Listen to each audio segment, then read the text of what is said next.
Workington Comets proved their hunger for silverware with a pair of dominant home wins to reach the Championship Shield final and set up a Knockout Cup semi-final against Edinburgh.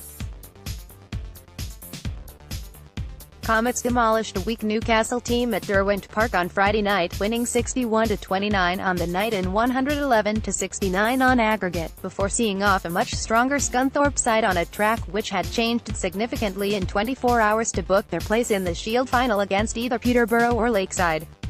The hosts had a 10-point advantage from the first leg and were in complete control right from the start against the Diamonds, with Rasmus Jensen's opening race blast around the boards in a 5-1 with Nikolai Klint setting the fastest time of the season. Comets secured another 5-1 in Heat 2 as Kyle Bickley continued his impressive form with a win ahead of Mason Campton before former Workington riders Ashley Morris and Taro Aranya shut out guest Aaron Summers behind Renee in Heat 3 for a draw.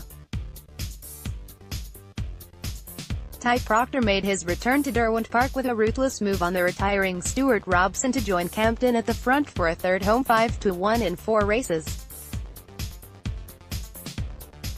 The 5-1 continued to pile up with 3 in the next 5 before a pair of shared heats settled things down, only for Comets to complete the rout with another 5-1, 2 4-2s and a 3-3 to end the night with every race winner a home rider. Victory against the dull Diamonds had been routine, but Saturday's clash with the Scorpions looked set to be tasty, with the two sides level on points after the first leg and a full-strength away side turning up at Derwent Park. Despite that, Workington seized the initiative and got their noses in front in Heat 3 with a 5-1, although it could easily have been even better had Kyle Bickley not been left to win the second race on his own when Mason Campton's bike gave up the ghost at the tapes. Renee Bach and guest Ben Barker gave Comets the lead they needed, with the latter winding up a cracking pass around Jason Garrity for a few laps, but the home side couldn't build on that in Heat 4 as Proctor retired and Campton's win could only earn a 3-3. The away side pulled some points back with a 4-2 in Heat 5 as Bach was excluded when his helmet got tangled up in the tapes. Then his replacement Campton put his bike in the fence, with Barker only able to split the away duo. Comets needed a 5-1 to give them some breathing space, and they got it as first Klint then Jensen hit the front in Heat 6.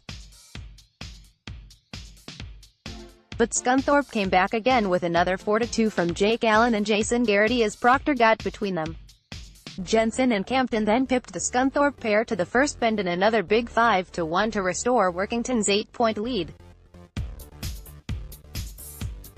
Barker and Bach looked like repeating the feat in Heat 9 until Ida gave it too much and clattered into the fence. The race was rerun without the Scorpion, and Phillips was no match for the Comets duo.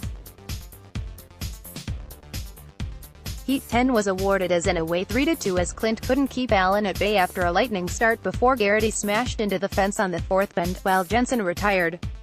Proctor did the business in style with a storming ride in Heat 11 to pit Worrell, but all eyes were on Bickley pushed the Scunthorpe ace hard in a 4-2 which put Comets on the verge of their first Cup final since 2010.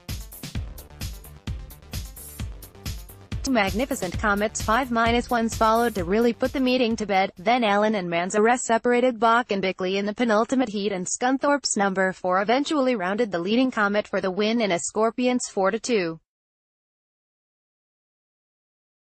Bickley was called into Heat 15 after Klint missed the 2 minutes, and although he finished at the back, Barker surged from third to first, swerving inside one and outside the other on the back straight to end a second win in as many days on a high.